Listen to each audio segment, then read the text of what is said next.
This is a quick video about how to model multiple relationships between the same two elements. Imagine you have a customer and an online bookstore. There are lots of things that your customer can do with your online bookstore.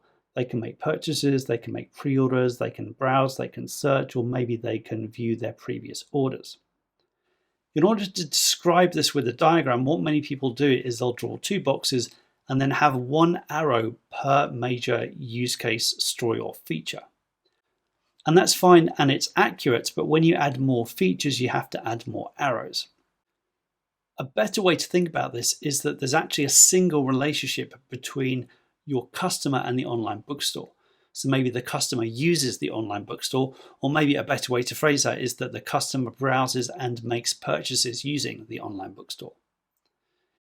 And then if you do want to show each of the individual use cases and features and stories, you can do that using an individual dynamic diagram for each of those use cases or stories.